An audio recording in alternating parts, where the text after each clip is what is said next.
Hi friends, welcome back to my channel. My name's Ashley Aireonna here with this famous Steph Sanchez. We have a lot of 49ers stuff to talk about today, Steph. Obviously, would know all about that since you in the building in the front office are like this. How are you doing this Tuesday, not Monday? I'm good. I unfortunately don't get any intel from the 49ers Oh, despite, don't being lie, there don't for lie. one day, but I but know you like to keep secrets from us. what was crazy is I didn't even know what the schedule was before, Oh, and really? I didn't see the video, like, the I final guess that cut makes before sense, everyone like, the else. video is kinda after your like, I where they was actually talk about the video is after. I didn't think Yeah, I was about kind that. of hoping that I would get, like, a sneak peek of the schedule, that they would send it to me, like, when it was ready, but no. That's kinda funny. I assumed that you did, but now that makes more sense. But I'm doing really good today. I'm super excited to talk about OTAs started this week. Today was the first one that media was allowed to go to.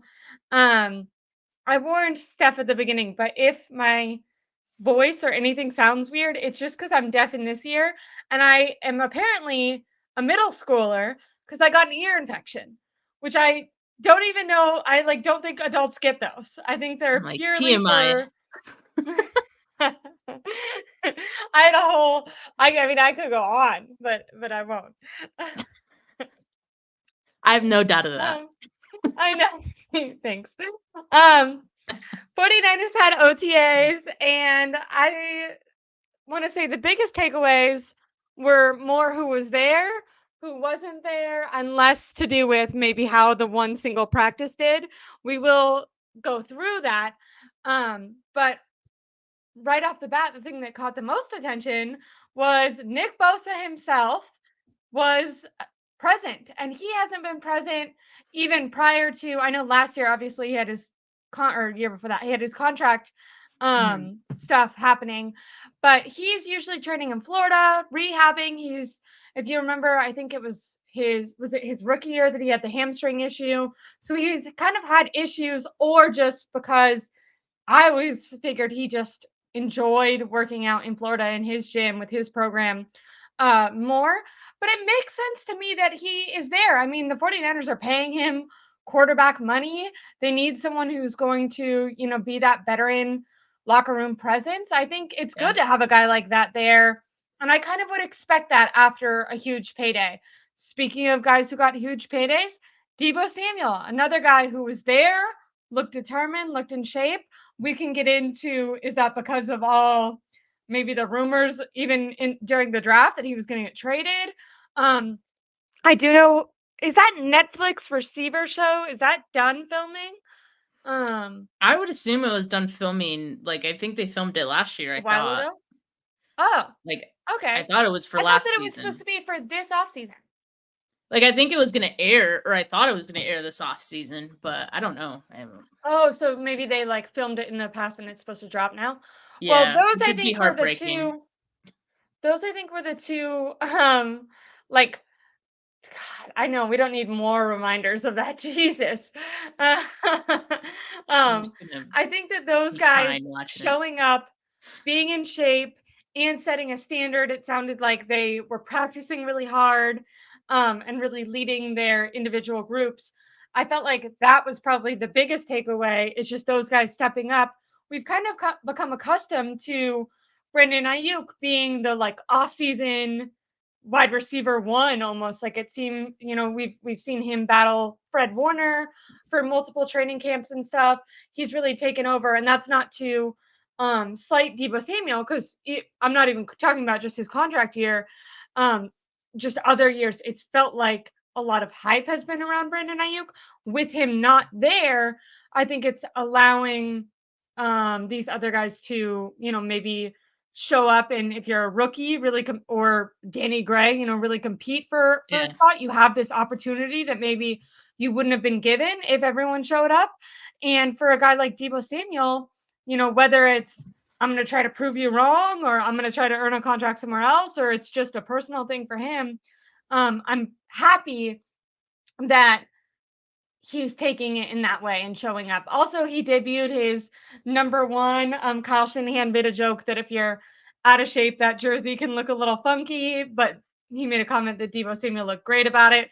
I don't know why they're always checking out each other's abs. This has been a multiple season conversation now with, does Kyle Shanahan know that Deebo has a good body? I don't, whatever.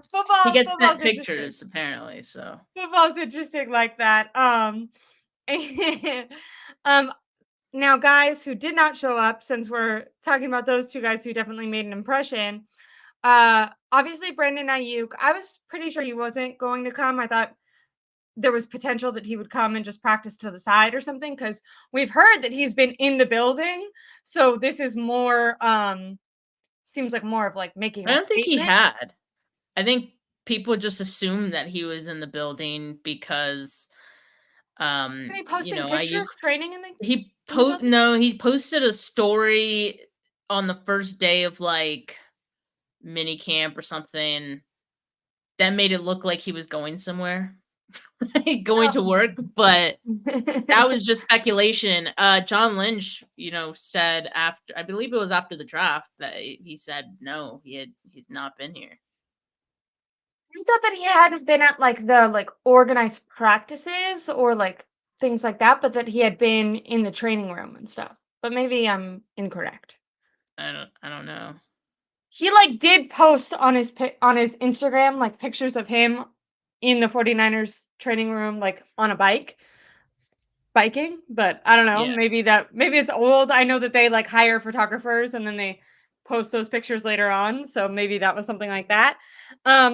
Bit of a swing from last week when we were like, "Oh, he bought a house, maybe he's, really That's really fair, yeah. coming." Now, Yep. I still think that that's very possible. Obviously, a report came out yesterday. Was it yesterday or Y the day before that? yeah, Um, 2 days I ago, think it was yeah. Monday, that came out, said the 49ers and Brandon Aiyuk are still very far apart in their deal. To me, that's coming from Brandon Ayuk's camp and makes a little bit of sense to me. Obviously, slightly confusing because John Lynch did say he wanted to get the deal done sooner, but potentially sooner from him might mean at the start of training camp versus right now. Um, but yeah, I don't know. I'm still not worried about the Brandon Ayuk thing, mostly because even if they don't get a deal done at this point, the draft is passed. I assume that he would be made to play on his 5th-year option. Um, but are you worried about the Brandon Ayuk situation not playing out? I mean, it still may, so Well, while that's Christian obviously not. McCaffrey wasn't there, so I'm not. You know what I mean? Yeah, I mean, but and Christian's Christian, just like we wouldn't have batted an eye if, Nick Bosa wasn't there. I'm not Yeah. worried that Brandon Ayuk isn't there right now. Once we start getting closer to training camp, obviously I want him there by training camp. To me, Yeah. that's the soft deadline the 49ers should be looking at as well. I still have confidence that they'll get it done by then. So there's still some time. Again, it isn't the most positive report, but it is still May, right? So there's still some time. 49ers will get a little extra money to play with after they get that June 1st money from the Eric Armstead release. So maybe they'll feel like they have a little bit more wiggle room once that happens, and maybe that'll get the negotiations moving a little bit smoother. But it is what it is right now. There's still time to get it done. I completely agree. So now, besides Brandon Ayuk, which once again I was pretty much anticipating he wasn't going to show up. I Yeah. don't really think that that symbolizes some huge contention. I just think this is kind of a part of how it goes. You're not going to show up and play until you get your contract. Same thing with the media report. To me, it didn't say anything new. It just seems like maybe BA's camp every couple weeks or so wants to put it out there for fans to create a little media controversy. I don't know if they feel like that is their way of gaining any sort of leverage against the 49ers, because on paper, Yeah. Brandon Ayuk doesn't really have leverage. So just creating a conversation around it potentially is his way of trying to put some pressure on the 49ers to maybe meet him at his deal or something like that. When I read the report, just felt like it's kind of what we've known all along. It didn't seem like there were shocking Yeah. new details or some negative turn. Yeah, So I'm not exactly. surprised that Brandon Ayuk's not there, and it definitely doesn't make me feel like they're not going to work out a deal. Charvarius Ward wasn't seen there by Nick Wagner. Now, I do wonder if he was in like the training room or something like that. He recently was on with Kay Adams. He talked about recovering from or playing through injury during the latter half. And honestly, he's been playing through injury for almost all last season because going into camp or going into preseason last year, he was dealing with that arch injury in his heel and his foot. And then at the end of the season, he was dealing with a core problem and a back problem. So poor Charvarius Ward has been beat up, which is, I mean, impressive that he was dealing with those things and then had, a career season, Pro Bowl season. But Charvarius Ward wasn't seen there. I'm wondering if it was more he was in the training room doing rehab or something. Not concerned that he's not there. Someone that maybe we've let slide under the radar because obviously BA is the more prominent figure. Jauan Jennings wasn't there. Now he's restricted free agent, right? But he hasn't Mhm. signed his whatever that's called. What is that called? Do you know what I'm talking about? Tender, yeah.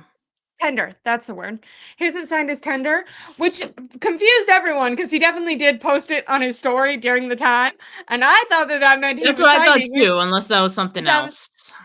no, he did. I thought he He signed it. posted it.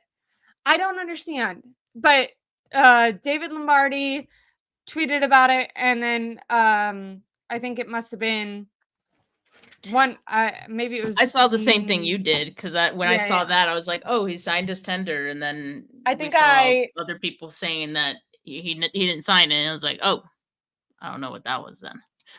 But I know that Matt Mayoko, the week that was posted, he talked about on his show, Jauan Jennings signing it, and then today, Matt Mayoko was one of the guys that talked to Kyle Shanahan about Jauan Jennings not have signing that yet. So, a little bit of mixed reporting going on this offseason with Jauan Jennings.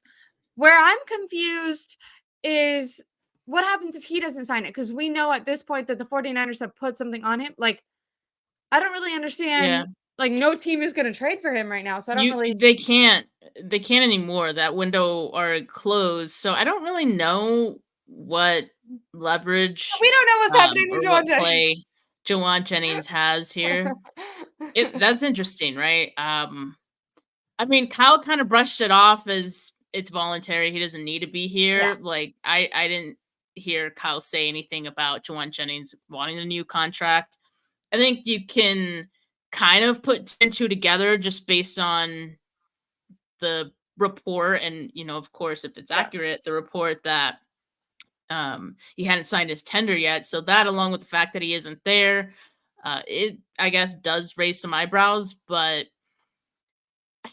how long is that going to go for? Like, I don't see the 49ers giving him an extension, especially like that's risky on Jauan Jennings' part, especially when they just drafted two wide receivers.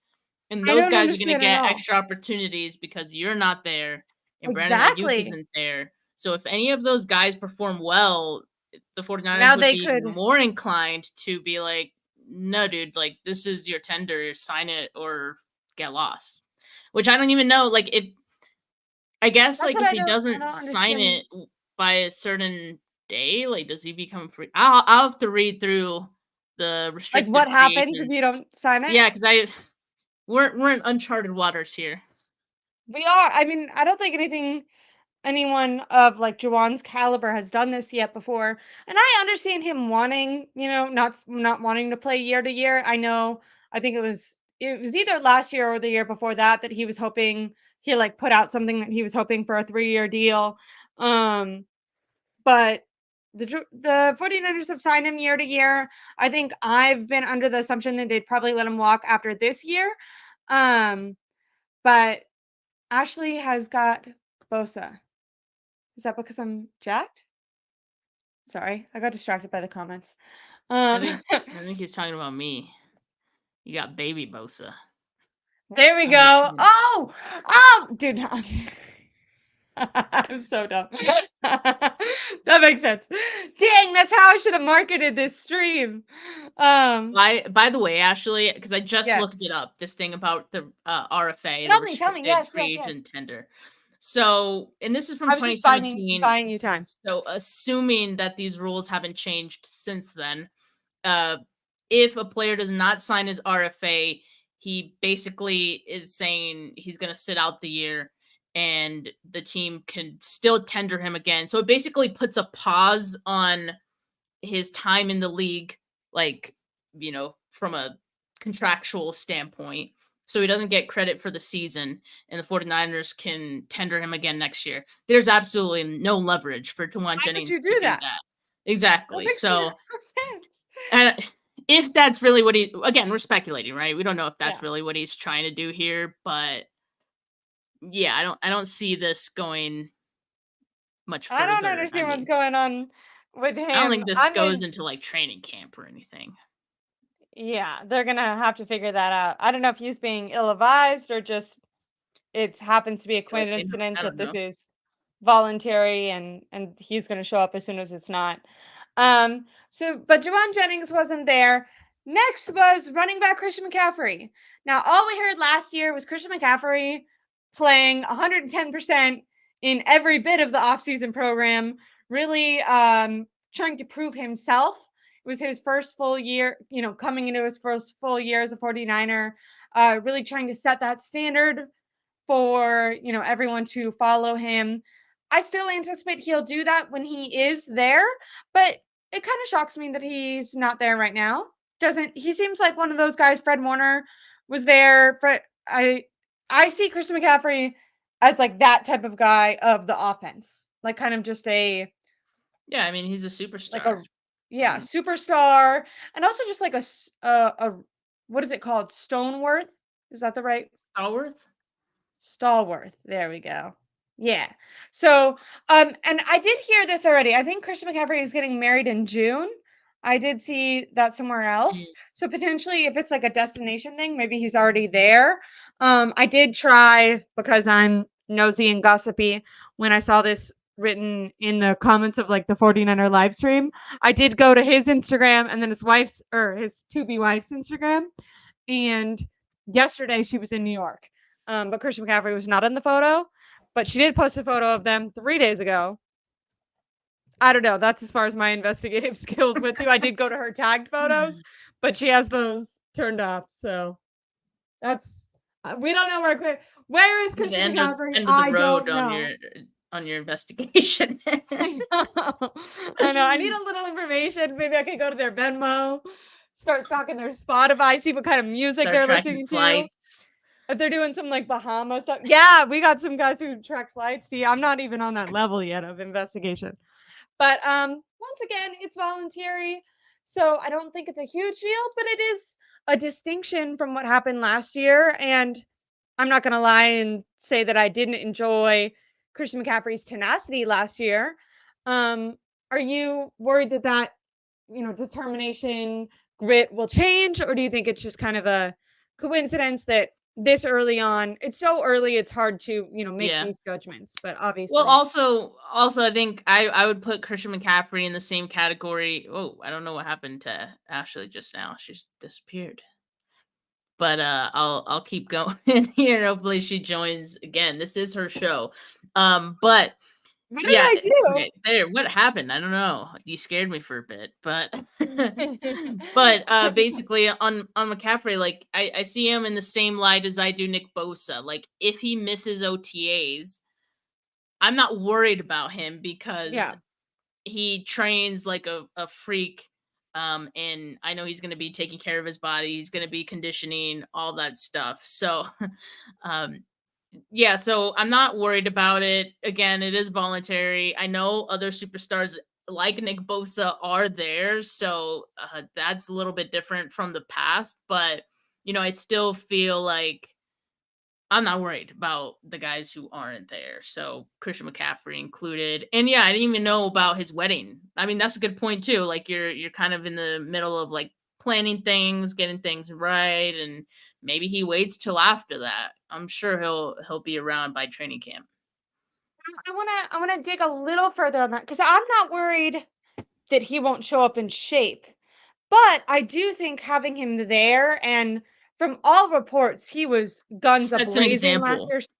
year. Yeah, Yes, for everyone else. for sure. And once again, when we were touching on Deebo Samuel, I said Brandon Aiyuk kind of was that guy as well. So now we're missing maybe the top two guys, at least if we're looking at last year's training camp. It was BA and Chris McCaffrey setting an unbelievably high standard for rookies and even other veterans. These guys are all football players, competitive. Other veterans want to, if they see guys trying really hard, keep up with that standards. Rookies come in and they think, okay, that's what's to be expected. So obviously, just setting that standard and example is important. Having potentially the top two guys that instill that, I do think could be potentially problematic when starting to, form an offensive identity and, mentality going into this offseason program and then training camp. Yeah, I mean, from that standpoint, I definitely get it because you see the reactions from people seeing that Bosa is there. Brock Purdy was asked about it, and Yeah. he looked really happy to know that Bosa was there. Same with Kyle, right? It was guys like that who set an example. You like having them in the building. One thing Brock said is like, well, if Bosa's here, like this must be important. So like it, and that's what other players could kind of take away from it too, like knowing, oh, well, he's here, like we're taking this serious. So yeah, Christian McCaffrey is that kind of player as well. One thing that, and I think it's Tim K that kind of he was just putting off a couple of tweets after practice, and I think it was him that kind of speculated maybe Christian McCaffrey is wanting a new contract as well, Someone which asked Kyle I about would not that during blame. I Kyle's. would not blame Christian at all for that, for the season he is just coming off of. Okay, that's interesting that Tim then reiterated that because it might have been Eric Branch, but someone, and I actually don't think it was because he has a very distinct voice, but he also does usually ask questions at the end, and it was one of the final questions that Kyle was asked, and when asked about Christian McCaffrey, he did say, like, do you think that Christian McCaffrey not being here is similar for like financial reasons to why the other guys aren't, kind of trying to say, well, obviously these other guys aren't here for financial reasons. Is that also Christian McCaffrey's reasoning? Now, Yeah. Kyle, not having to answer that at this moment, since it is voluntary, was like, instead of really denying the Christian McCaffrey rumor, he went and answered it as general and was like, well, we don't even know. Like, that's an assumption that you're making by even saying that that's why Brandon Aiyuk isn't here, which is like clearly that's not an assumption, but Kyle Shanahan is within his right at this point of the offseason to kind of say, we don't know why these guys aren't here and we don't have to know Yeah. why because it is voluntary.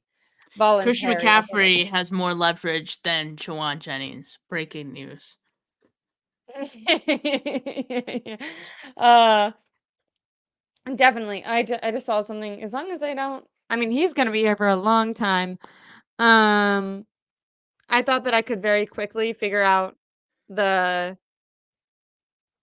date of their wedding. I did know it was in June. If More investigative journalism, huh? someone in the chat knows, let me know. But when I Googled it, just literally this week, she was showcasing her wedding dress. So, like you said, maybe they're in just kind of the depths of planning. And Christian McCaffrey seems very regimented in the way that I'm sure he's doing his off-season, like, training and keeping in shape or healing up whatever stage he's in that way, and potentially maybe he has this slotted, like, I'm gonna do what I can on my own, we're gonna have the wedding, and then after the wedding, I'm gonna be at practice, I'm gonna be there type of thing. Could be. He does Yeah. I think he has, broken down his, like, programming and scheduling before, and from everything we've heard, he's not big on giving himself tons of off-season rest. I know that Kyle Shanahan kinda made a joke last year about him trying to be back in the facility using the workout room and, um, team facilities for, healing, hot tub, cold plunge, all that. So, I'm sure that he's been there and taking himself seriously, but I am interested, is it a wedding thing or is it a contract thing? That'll be good to figure out, and we won't a lot of these questions we won't know until mandatory minicamp, because it is pretty common for especially veterans to miss these later things, especially veterans that were used to being able to take care of themselves, you know? Sometimes when Debo Samuel did that, we were like, "Well, what is he doing out there? Eating candy?" No offense, Debo. Um, then, Chris Conley wasn't seen there. Interestingly enough, for the fact that I feel like the 49ers wide receiver room is stacked and they did not need to draft a wide receiver in the first round, their training, their offseason program, first OTA that the media camp went to, that wide receiver room was looking slim. I mean, Danny Gray, if he wanted to, could have really tried to push, because I thought he's not going to make the team. Now I did hear that uh, he practiced okay, but there was an opportunity for him to catch a deep ball thrown by Brock Purdy that was a little bit off target. But the way that it was explained to me was that if it was or if it was Brandon Aiyuk, he would have went out and like really laid out for it and got it, and Danny Gray didn't, which I don't love, because Danny Gray, I feel like you're out of opportunities, and it is a Yeah, he's on the blessing. bubble. It is a blessing for you that these guys didn't show up, because I think if they showed up, you wouldn't even get these chances. So you should make the most out of these chances. Is how I would be looking at this. Since we did touch on the wide receiver room, I don't know if you heard, but I heard Ricky Parcell. Jesus. I gotta get better at that so I don't do that all Pearsall. season. Pearsall. I heard he did decently. Now I do know he was going against Ambry Thomas. I did ask one of my friends who was at camp just to clarify, did he go against Demo or against Green? Obviously, Charvarius Ward, like I said, out with injury. And he did not go up against either of those two at all, which I don't love. I kind of wish that he would go against them so we could see that um skill set advantage, Yeah. because obviously he was going to be starting. He'd be going against I don't really consider Ambry, a star. I think at this point he's not a starter. He's a rotational guy. But against Ambry he did well, so that's good. Yeah, Ambry's like kind of on the same trajectory as Danny Gray. Not as bad because at least Ambry's gotten on the field. Uh, but that's I think the writing's on the wall for him too. I want to say our show is just getting into Christian McCaffrey getting married speculation. That's all our all our chat is about. Okay. So then Dre Greenlaw, obviously out with injury. We talked about him last week. He was seen given the Dwight Clark Award. Am I saying that right? Yeah. Yes. So he was given that by Fred Warner. So he wasn't there, but obviously is in the rehab practice. Did you and I talk about this already? I'm anticipating him trying to make it back for Chiefs, but I could see if that's too soon. And he himself, which I do like that he said this, made a distinction between being like approved to go and being ready to play as Dre Greenlaw again. And he Yeah. does want to wait until he feels confident and healthy, which is something I love. Now, when he did accept that award, he was walking on his own, which I found very impressive that early on. I mean, these are injuries that used to take guys out for the rest of their, careers. So knock Yeah. on wood, that seems like good progress for Dre Greenlaw. I'm thinking he's going to be circling that Kansas City game. But if that ends up feeling like it's going to be a push, then I think he'll come back after the bye week for Tampa. But I was talking with Tom, and I thought this was interesting. Tom actually said that he said same thing, like he's probably looking for Kansas City, but if not, that he anticipates he'll wait until after Tampa, which I think is against the Seahawks. I don't have the schedule up right now, but he'll wait for the because right after the bye week is Tampa, and then it's a That's home the away game. game. Do Yeah, you yeah, yeah. think that he would want to fly and kind of test that? Did you and I talk about this last No, week? I don't think we did. Because The like I schedule I kind don't of think think was it'd out be yet, but smart to try to fly to Tampa just to see how that injury does, because later on, like in just a few weeks, you're going to be going Packers, Bills, like you're going to be doing a lot of mhm. flying. So maybe you want to test it. But then I also did understand the kind of like give yourself as much time and like try to um conserve that, healthy spot you feel like you're at. as much as possible for the hard stretch of the season and then eventual hopeful playoffs. So, do you have like a week that you would anticipate Greenlaw coming back? I mean, it's too early to say, right? I mean, he still has a ways to go with his rehab, and it's all dependent on how he's feeling and how the team thinks he's doing.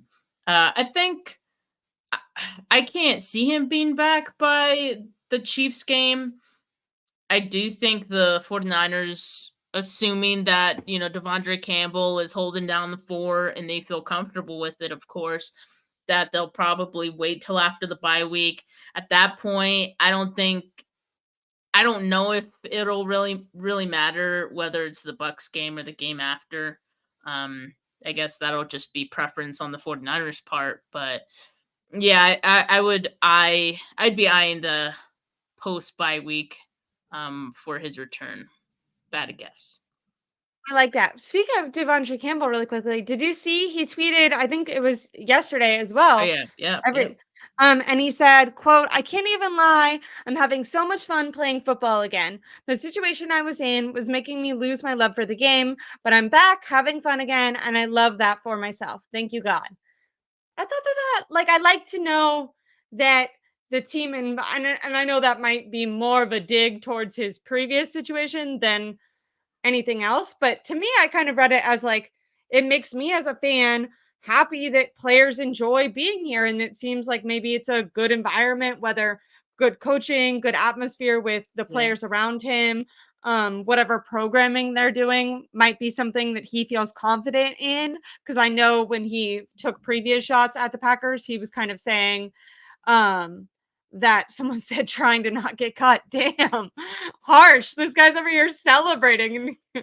um, but no, I don't know. That was kind of a side note, but I saw that and I was like, oh well, I like to know that this is a place that um free agents would want to come, which makes sense. I mean, it's a good team, but Yeah. that's been debated before, just whether or not because of taxes or different times that Kyle's been on the hot seat or whatever it is. I feel like people have talked about that. And I think we know that for defensive linemen, it's a really good place because those guys seem to come in, get a 1 year deal, really be able to get paid. But I like to know, even the linebackers, they're celebrating being here. And that makes me a little bit hyped for the season because I'm feeling I've been worried about the loss of Dre Greenlaw. Dre Greenlaw is one of my favorite players, such a good hitter. So obviously that doesn't say anything about how Campbell's going to perform, but it makes me happy to know that he's at least in a good mindset. That to me, if you look a little bit into that, it makes me feel like he at least feels confident in what they're asking him to do at this point.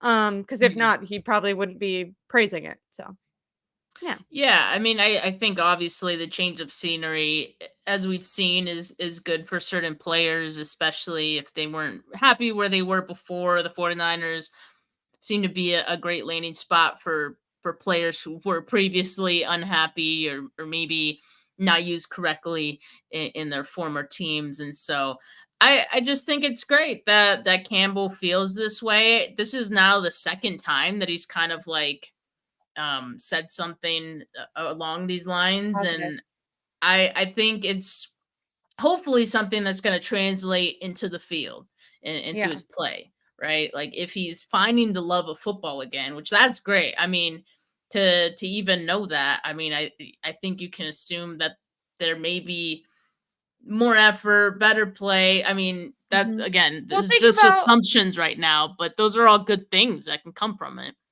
I think you're fair in seeing this, and for fans watching this, like think about yourself in your own work or school, whatever it is. Yeah, I loved I going about. Let's talk about academics because I really enjoyed school and college, and then I was a teacher for a little while. And I feel like if you have an environment that you enjoy being in, if it's a type of class, for example, I didn't love lecture halls. I was a psych major, and when I made my transition into UC, I felt like a lot of my classes were really impacted. You're kind of far away and like you're just not as invested. And I myself noticed myself kind of tuning out a little bit. But then when you get yeah, into your upper division or graduate courses, those go down to a lot smaller. You're doing a lot more discussion, debate. You're more like involved. And I noticed when I felt like people were relying on me, or it was like a very narrow subject in that I was passionate about, I was giving more. And then like because I was giving more, I was getting positive feedback from my teachers. And then like I wanted to try hard because I'm like, oh, I like that they're proud of me. And it's this like Yeah, circular it's a cycle. domino So effect. if It could be. Campbell so if Campbell was having trouble maybe with his defensive coordinator at the Packers, that can be that thing. Okay, like I don't feel like this guy is utilizing me right. I'm not getting tons of positive feedback, whatever. Goes to the 49ers, whether it's he likes his, his teammates or he likes how the coach is utilizing him, that can motivate you and even just make you happy. And when you're or happy or feeling good, whatever you want to I don't know if happy might be too general, but like that can turn into this like self-fulfilling prophecy where then you're actually performing better or giving more effort because you want to like keep that positive reinforcement that's coming. Yeah. Um moving on, O lineman Chris Hubbard. Don't worry, Yeah. I can pronounce things. Sick. Okay, see, you didn't even flinch. That was great. He did not show up, and then also offensive lineman Trent Williams. I don't think Trent usually shows up at this point in the offseason, so I'm not worried about it. I do know that like the O line doesn't really play in the same way that they like it's not a game time situation. But I'm kind of shocked that Chris Hubbard isn't there just because I think when you're getting acclimated to like a new team and stuff, it might be good to go. It doesn't surprise me. Trent Williams, I mean, even I think he takes rest days and veteran Yeah. days or whatever you want to call it, even in normal regular middle of the season training not middle of the season but middle of off season, the thick of it training camp, they still are trying to preserve him. He's obviously 36 and a star player who they don't want to burn out during May. um but I was a little shocked that their new acquisition wasn't there. Not necessarily because I'm like, I want to see him play and give 110%, but just because there is that continuity place and like getting to know your teammates and you want to kind of be there during this time to do that because the later it gets on, you're doing more game planning, more week to week stuff, less like trying to be buddy buddy, get to know each other type stuff. But it's for right now, I think it's probably fine.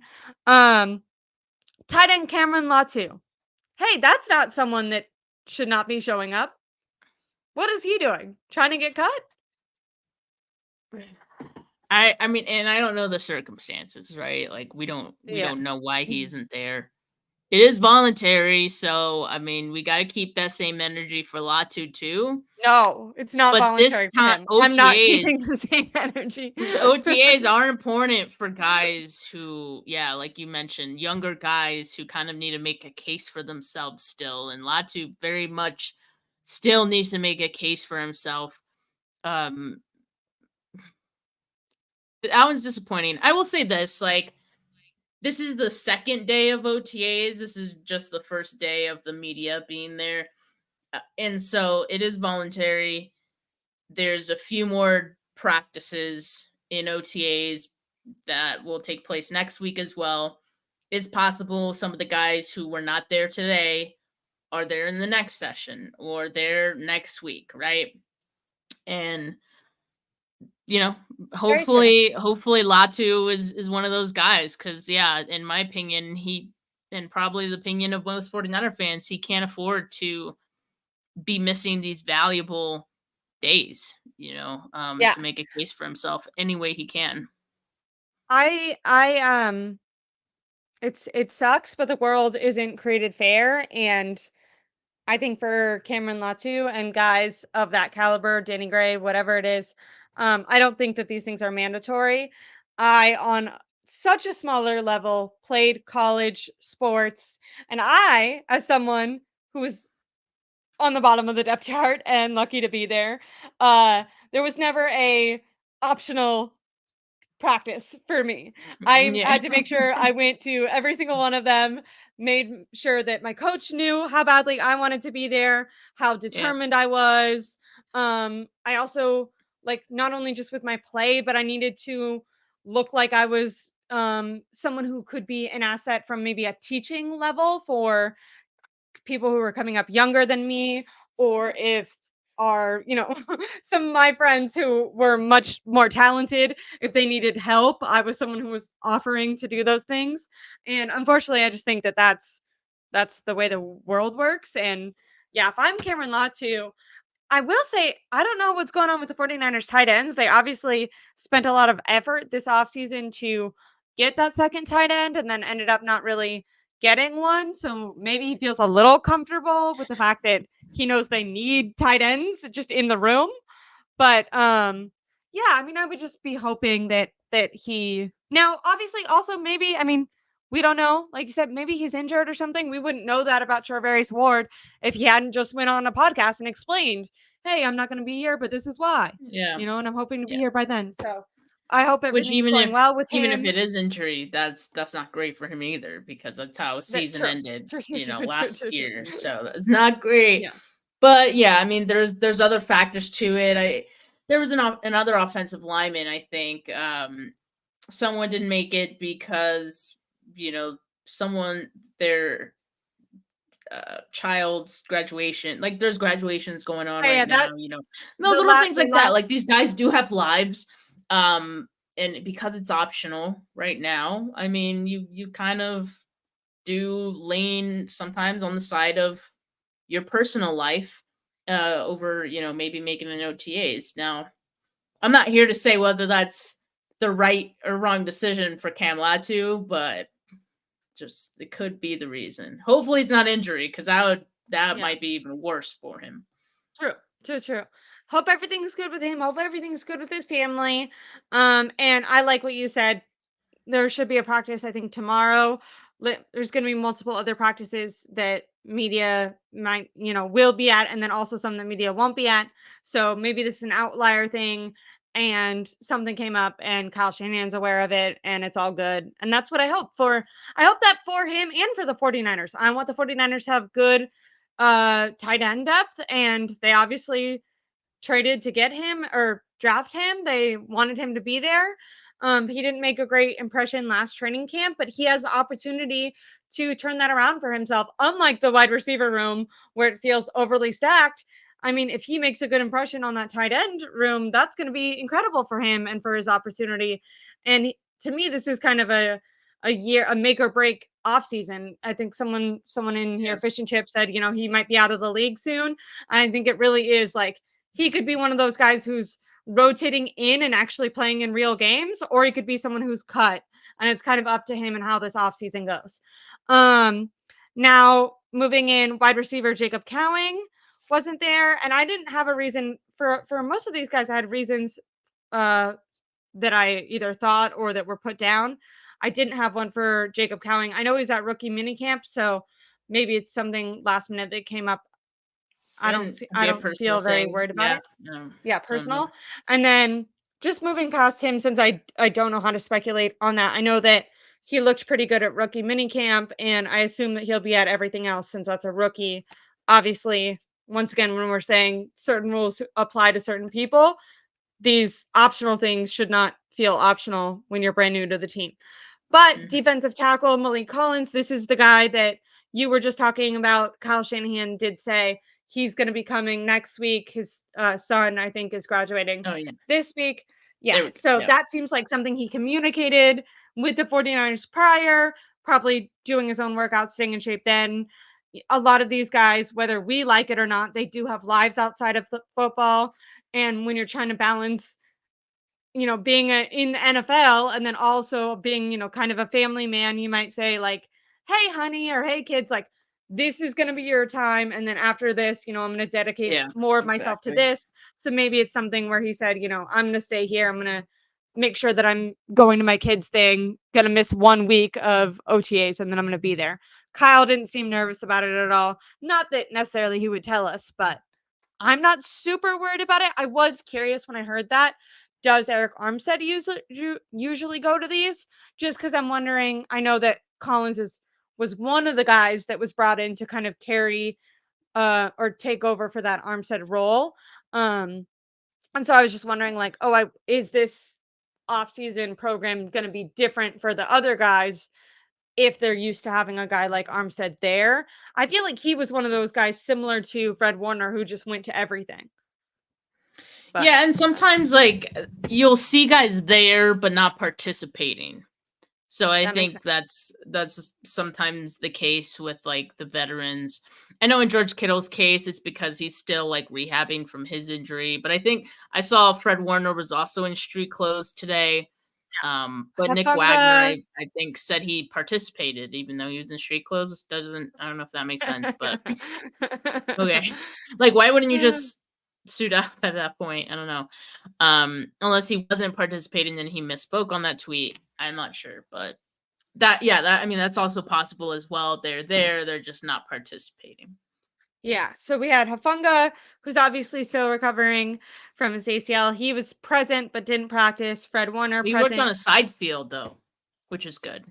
I love that. I love that for Yeah. Huff. I really am. I'm hoping that he's going to be doing good for this upcoming season. I know that he had previously talked about feeling like he was going to be ready by then, but I'm also one of those people. I'm like, I don't want you to push it if you feel like it's a push. Um, Jake Brendel. This kind of my antennas went up. Jake Brendel suffering from an injury, according to Kyle Shanahan. I don't love that because the offensive line is already weak. I don't want that to be happening. Now, it didn't seem like something that, we're obviously very far away from the start of the season, but it kind of makes you shudder when I mean, this offensive line, I think having him out made me be like, wow, if this was the regular season, there's not a lot of depth on that offensive line, and that scares me. You know what I mean? And we knew that coming into the offseason. We knew that last year, but it is just kind of scary when we think about how this upcoming season can go. I really hope that guys can stay healthy. Obviously, Jake Brendel is important, but also Trent Williams and stuff like that. You kind of assume he might miss 1 to 3 games, but really hoping that there's no major injuries on that offensive line. Obviously, we have Pooney. Sorry, I think I did that last week, and you made fun of me. But yeah, I'm still concerned about this offensive line. It was my biggest concern coming in to the season last year, coming into the off season, and still is a big concern for me. When that was just kind of briefly mentioned in Kyle Shanahan's press conference, I was like, oh, I don't love that. He's expected to miss OTAs with knee arthritis, but according to Kyle Shanahan, he does think that he'll be back by It's training camp. tendinitis. Sorry, tendinitis. My Yeah. bad. What's the difference? I don't know. Sorry, Steph. I thought you were a I physical just know- therapist. Okay. I just know it was tendinitis, not arthritis. That feels like something that could linger though. And Yeah, it does. maybe I'm just assuming. Tomorrow on my pod, I have Coach Desi. Wacky Wednesdays. Oh yeah, you can ask Um, her about that, right? yeah, exactly. So I will, because like we got a lot of like injury news and like little updates here and there. So I really want to pick her brain on what this all means. So knee tendinitis will definitely be part of that discussion. And then yeah, as far as like feeling like the 49ers don't Oh have a my lot of God, I don't depth. really quickly. I don't mean to like make this connection, but wasn't that something that ended up bothering Jauan Kinlaw when he was like It coming was back? Like was it Kinlaw? I Yeah, think it was someone. knee tendinitis. Yeah, it was like he Yeah, obviously had his injury, but I think when he was rehabbing, he started getting tendinitis in that area. which he was in and out like That's what I'm when saying. that I don't happened. love that. Keep in I mind, don't love that. like Kinlaw already had some issues with his knee, And huge. A so lot. Well, and Brendel's obviously big too, but just because yeah. I think that is something to focus on. I'm not trying to, I think they're obviously in fantastic shape. I just mean when you have more weight, it can impact those things Oh and yeah, make for the sure. healing process take longer. And then Sure. speaking of healing processes, I'm kind of skipping George Kittle. Just for anyone who doesn't know, George Kittle, he had the same surgery as Charvarius Ward. I kind of think that they're on the same healing path. I don't think him not participating today is a bad sign. I think he's probably expected to go around the same time as Charvarius Ward. I know that they got surgery. I think the same week. Couple. This was maybe over a month ago, because I remember hearing Ward talk about it right before when people were in Orlando. So right before the coaches meetings, is when I first heard that they were having those surgeries. I think they had already had it, but I remember that was like when it came into my zeitgeist and I started hearing about that. So I'm not worried about it. I mean, he's able to stand on stage and chug beers. Did you see him and Brock Purdy at the Luke Combs concert, Steph? Yeah. Yeah, I mean, Brock's having fun, but he's there today and Yeah. having fun on the field as well. So glad to see Brock enjoying himself and his Did you like newfound fame. he didn't drink a beer. He was just like, "You got it. He You why got it." he that's not his style. He was there tossing the beers for his He boy had the Kittle. glasses. So He's just funny. precious. He's precious. Such a little cutie. When my friend told me that they were at the concert, and I thought it was Luke Bryan at first, so I just kept playing a bunch of Luke Bryan songs. And then on my Apple Spotify, I have like a whole country thing, and then I was singing like, "Let me take you for a ride on my big green tractor. We could go slow, we could go faster, down to the woods. Really don't matter." Yeah, that's a Jason Aldean song called Big Green Tractor. I know that you needed to hear that, and I should have been a country singer. When I was a kid, I used to sing Jesus Take the Wheel, which is a Carrie Underwood really depressing song, to my great grandparents. My grandparents would bring me to my great grandparents' house and I would perform for them just to like they were like 80 or 90 and I would just sing to them badly, by the way, because I can't sing or hold a tune. And they would listen to that, and I think that's probably why they died. So my bad. Actually, I think my great grandma, she's still like alive. She's in Florida with like alligators, but I don't know. She might be passed away. Also, I'm not like a bad I would great hope grand you daughter. She you was would like in the know. wrong. She was like a step grandmother. Grandma Hazel, she was Okay. sweet. We used to Not a can things. I know that her husband died. I actually do know she's alive. Anyways, I'm gonna stop talking. Um, um, but they didn't even see Luke Bryan. They saw Luke Combs, who did that fantastic cover of Fast Car, which I really liked. Oh, that's But yeah, right. That's right. With Fast Car. Tracy Chapman. It was amazing. Yeah, I It was loved her really performance. it was Anyways, really great. but Drake Jackson, I don't know if I'm going hard left. George Kittle didn't practice, but was chugging beers, is on the road to recovery. I'm not worried about him. Hope he's good though, because we have no other tight ends. That's an underrated. Like you were just saying, you wanted to correct me maybe about not being too worried about offensive tackle depth. Maybe I don't know. We'll get into that. or The one offensive founded center. concern, the one founded concern, I think, is tight end because the only Yeah. person we got right now is George Kittle. Uh, um, but hopefully he'll be fine. Then a guy who I don't know, is he gonna make the team? I assume so, but such a disappointing from his rookie year when he was drafted and the hype that he was given to now.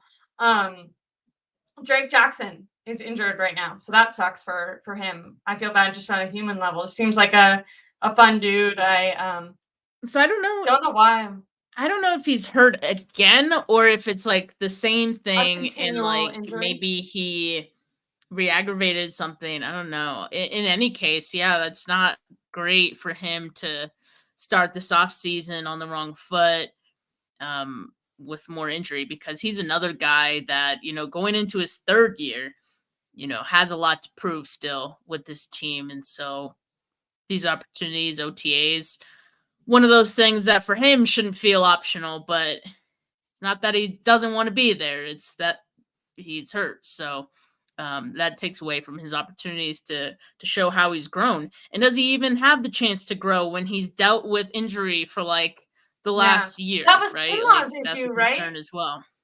Yeah. That was Kinlaw's issue, right? Like Yeah. you have to be healthy to be able to practice and develop on your skill. Like Yeah. especially for these young guys that kind of come in and they suffer with injury right away. They're not healthy for a long, especially if it's like a re-aggravation thing. You're not healthy enough to actually be able to take advantage of your skill set and learn and grow from your playing time.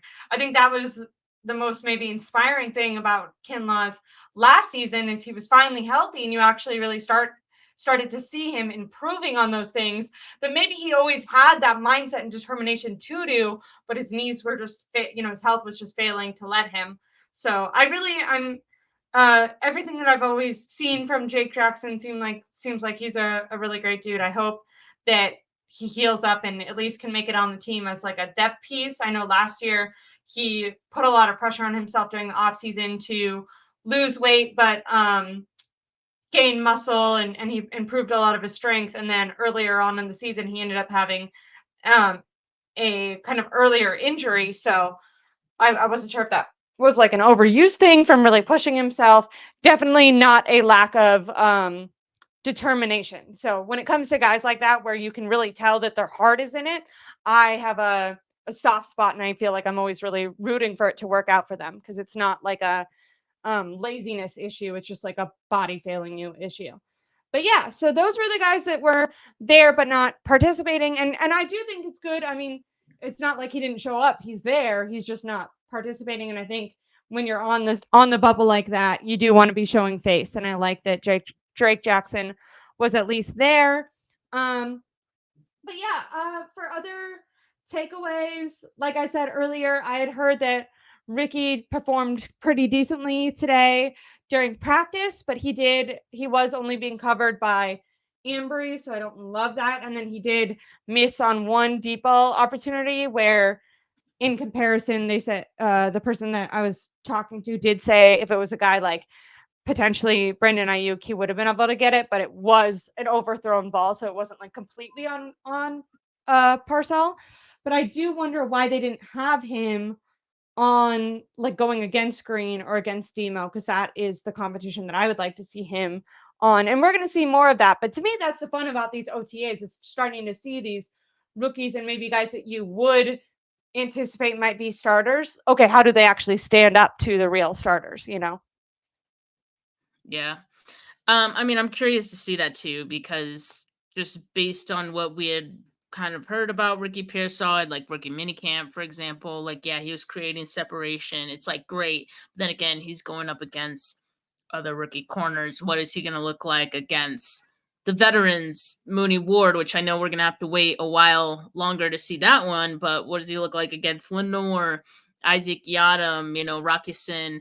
I know, like, I think it was Rockison that had a play on a ball that was targeted to Ricky Pearsall Yes, today I in did. practice. So, I mean, those are the matchups we want to see, right? And Oh, I want it to be a back and forth thing. Iron sharpens iron. But yeah, I mean, so far the things we've heard about Ricky Pearsall, I think have been positive. Like Tim K said, he looks he like a looks like a veteran, veteran. Yeah. and he used the word steady. Like nothing like popped out at you, but he's steady. Which this early, it's OTAs, right? Like this early for a rookie, like Mhm, that's a compliment. That's positive, right? You definitely. can go off of that, and you can build And off of that. So that's good. I do think one of the benefits of them, because I kind of critiqued them right after the draft for going after some older players, whether it was like fifth year, fourth year to fifth year, 6 year guys. But I think that the one benefit to that is a lot of times at this point, because it's so early on, a lot of times what the media is kind of pointing out is just like this guy looks like a kid in comparison to an NFL player. It's going to take him a year to kind of develop that body or whatever that is. Um now I Yeah. Kyle is always confused, but I also do think arthritis and tendonitis are like kind of the same thing. But I'm not a physical therapist. But also Kyle himself constantly jokes about how he gets these things wrong, and then Eric Branch questions him on it. And then yes, JD Ayuk was not there, but that was kind of to be expected. I'm wondering because they did say they want to get it done sooner. That cap hit for or that do they get cap relief in June 1st for Eric Yeah, Armstead they'll or how does get that work? so basically the because it was a designated June 1st release, they don't get the money, the cap savings from cutting Eric Armstead until then. I wonder if they'll try to get the contract done around then. Well, yeah, I mean, I think that'll certainly help the ball roll a little bit towards the direction of this actually getting done. Do you think that there's a possibility that he is playing on his 5th-year option? Also, I just because I keep seeing it and then forgetting to say it because we go on a different subject. When talking about how many wide receivers did not show up and it providing opportunity for Ricky to show out, for Danny Gray to actually get a chance to maybe prove that he shouldn't get cut. I did see Tariq Owens was also on the field and practicing, which I think is kind of cool because those like later undrafted guys usually get very, very, very limited reps. So this does provide an opportunity for guys like that to be able to prove, either that they can or can't be on the team, whatever it is. But it is nice to at least get a solid look at them. But yeah. Yeah. But I think that for right now, that's about all I'm taking away. I just thought it would be fun to kind of recap who was there, what people were saying. I know a key takeaway from Brock Purdy's press conference was just that he also was anxiously anticipating whether or not he was going to be able to continue to throw the ball to Deebo Samuel and Brandon Aiyuk, and he expressed his desire to have those guys on his team. That's not a shocker. Any quarterback probably wants those guys to be on their team, and at least for this year, I don't see any possibility that they're not, now that the draft is over. They're not going to be trading those guys. So I'm excited about that. I am interested to see what happens with Jauan Jennings after you said that there was no real benefit of that. I was looking it up, and Tim Kawakami has something saying that Jauan Jennings is also holding out for a contract. So I don't know what Jennings is doing, because I don't think he's in a position right now where he's going to get that. I wish he would just show up. I don't want these guys, and it's not, I'm very player first. I want them to get paid, but I also want them to, we've seen guys who have missed off-season time, then start slow and kind of give that as an excuse for their play dropping. And I'm like, this is a really important season, guys. I just want everyone to be there, but I can't control that, but that's just a little bit of my anxiety. So that's something to continue to monitor. They're going to be speaking tomorrow, not them, but the position coaches are going to be speaking tomorrow. So I'm going to be really interested in hearing what everyone has to say. Definitely interested in comparing how Brandon Staley describes his role to what Nick Sorensen says, and just his demeanor and maybe confidence and stuff. I'm just going to be interested in comparing those two guys. I know that Jair Brown, he spoke today and he spoke really highly of Nick Sorensen, said that the transition was easy because Nick Sorensen has been working with them, familiar with them. So that's at least good. I know a lot of people had a negative reaction to Sorensen's kind of more laid back style in his press conference. I found it kind of concerning that when asked, oh, why did you get this job? He didn't use that as an opportunity to promote himself, but whatever he does with the players, they like it, and that's what's going to matter most, as we saw last year. So everyone, please make sure to like and subscribe. I'm going to be streaming again tomorrow after all the press conferences, and I know Steph is going to be on, you said, with Coach Desi, so she's going to really get into that. Is it arthritis? Is it tendonitis? What's the difference? And all the other stuff.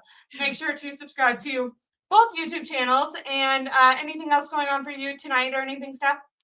No, nothing else tonight. I'm just doing an indoor rock climbing class in a bit. So yeah, I'm excited. We get tested. Have you been doing that for a while? No, this is my third class, and today is our so the first two classes were going through basics. And then today we're having a test. So I'm a little nervous, and I'm like, oh my God, I need to study or something. I love that. Okay, well, everyone, like and subscribe to my YouTube channel, and then also to Steph's, and wish her good luck in the comments. When I lived in San Luis Obispo, I joined a rock climbing gym because there was a guy in my chem class who I thought he was cute, and I I'm a stalker and overheard him talking about rock climbing. And I had a friend at the normal gym who also went rock climbing. So I made me and that friend go to and I rock climbed for like 4 months. I just became a different person. I was like, oh yeah, I love to do this. This is my It is favorite hobby fun. now. Like so Yeah. far, I love it. It's awesome. It's fun. It's like it's hilariously validating how exciting it is when you like get it to the top, you know? Yeah. For I've now, been practicing. me, it's very humbling because I can't get to the top yet. Well, I'm talking But about I'll like the get there. I'll get baby. there. I'm talking I'll about get like the baby zone ones. You know what I mean? The baby. Like, do you guys have like the tiers? Yeah, Like there's these are for shorter the ones. hard. Yeah. Yeah, these are the Yeah. hard ones. Yeah. Dude, when I was a kid, this is like way before the cute boy or anything, but like a literal kid. In Girl Scouts, we went rock climbing once, and I went with my dad, and my dad he's probably watching now, but he's like a man boy, rah, you know, like he in his head wanted a boy. Not really. He loves me and is a total daddy's girl, but like he has 5 brothers and they all had boys. Anyway, so he was like, "You're gonna go on this one. You're gonna go all the way up." And if I'd be like, "Daddy, I'm scared," he'd be like, "No, you could like do it." And I'd be Yeah. like, "Okay." So I got pretty, and I started crying. I got too high, and I was like, I can't go up, and going down seems scary. I was like, I can't go down because I'll fall and die, but I can't go up. So I was like, I remember being 5 You're and being like, stuck. I'm gonna live here now, and then I'm gonna get tired, I'm gonna fall, I'm gonna die. And then I realized there was a rope because we were 5 and they didn't want us to die. So I actually was able just to literally fall, but like without falling to my death. Love you, Daddy. I think you're watching. But yeah. Anyways, people are saying good luck to you. So have a great time, Yeah. Steph. And Thank you. Thank you. yeah. We're I'll all gonna be update. anxiously waiting an update. I think someone else said Steph is everywhere. I know, seriously. We never know what you're up to. Jesus, Steph. Having an awesome time. But had a great stream. Thank you, Steph. And thank you everyone for joining. Like I said, we'll have more updates from OTAs and the coaches tomorrow. So yeah. Thank you guys. See ya. Oh,